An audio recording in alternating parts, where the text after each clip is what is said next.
Yon, so mapagpalang hapon sa ating lahat. So nandito ulit kami sa bayan ng Balungaw, Pangasinan. Meron tayong binablog po ulit dito na dating na-vlog na po natin. Kaya lang nagbago po yung presyo nila. At tumaas po dahil tumaas din po yung capital gain tax ngayon. Yung zonal value pala. So may buyer na to kaya lang hindi ko alam kung kailan po nila babayaran kasi hindi naman po sila nag-update. At tinanong ko po yung seller po natin, wala po update yung mga buyer natin, kaya subukan natin i-vlog ulit. Baka po nakakuha na po yung buyer natin kasi wala naman po silang update. At pinaasikaso po yung papel nito. Yun po yung hirap pag nagpapaasikaso sila ng papel at wala pong down payment, kawawa po ang ating seller. So bali ito ay nakasanla dati sa bangko, tapos hinaka po ng ating seller kasi yun nga, nagkasundo sila na magkakabayaran at hanggang sa ano po, wala pong down. Napagbigyan po lahat po ng hiling po ng ating mga buyer, kaya lang nung yung seller na natin ang humihingi ng down payment para panghawakan lang niya, kumbaga dahil nga pinapaasikaso nila lahat kasi hindi pa nga po nakabayad na siya, pero wala pa po yung pero meron na yung Xerox ng full payment, kaya nga lang hindi pa po napapakancel yung ano syempre another gastos po siguro ulit yun, kaya inaantay din po nung seller po natin yung down payment po ng bayan natin, kaya nga lang wala pa. So sabi niya, sige vlog mo na lang kasi wala naman silang update.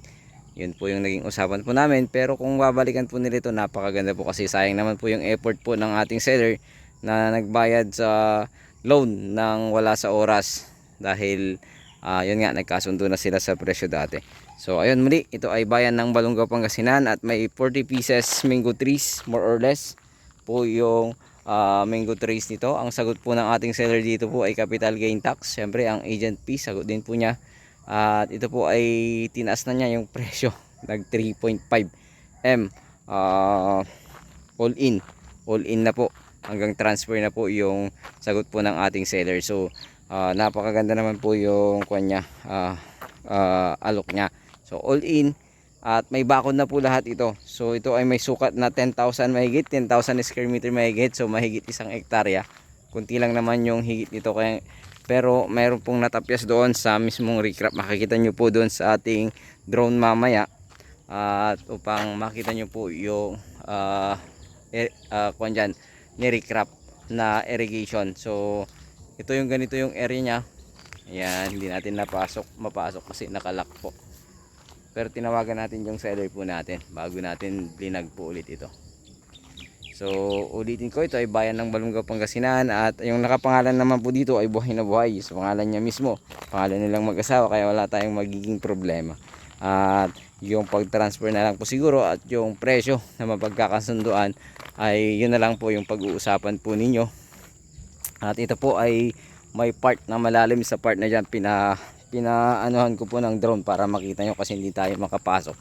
At ito po ay nakabakod na buo. Kung ano yung bakod dito, ganoon din po yung bakod sa likod. At may gate po ito, so nakalock, kaya hindi po namin mapasok. Pero si Jelor Max Vlog pumasok po dyan kanina. Nakapasok po siya, nakalock, dahil bumaba yung drone sa gitna. So ayun, ulitin ko, ito ay bayan ng Balungaw, Pangasinan at ito po ay 10,000 square meter mahigit, pero natapyas po dito sa part na ito, kaya merong nabawas. Siguro alamin natin kung ilan yung nabawas. So ito ay kakapasukat lang, alam ko to kasi yun din ang request ng isa ng ating buyer. Pinasukat na po ito, tapos na, napasukat na lahat po ng request actually ng buyer natin na naibigay naman. Nga lang, ewan ko, wala silang update kung ang sabi nila noon, nag-aantay sila ng SPA.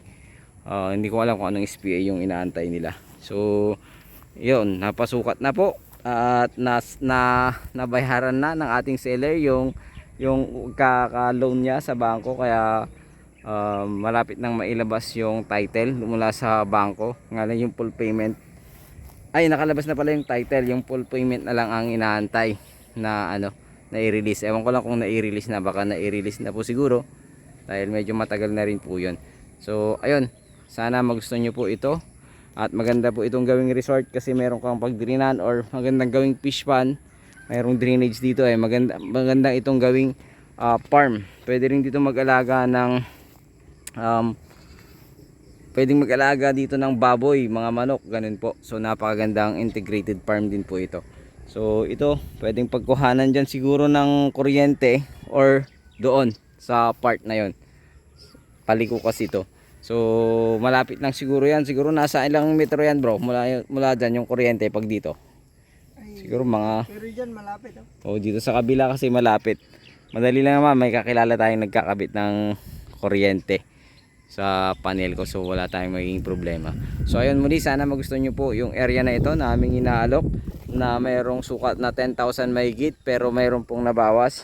Siguro almost 8,000 na lang yung natitira ayon sa ating seller, pero hindi pa po kami nagkakausap dahil napasukat na po nila ito so tanungin ko mamaya kung ilan po yung natira. Sana po ay magustuhan nyo. Uli, ito ay 3.5 all in.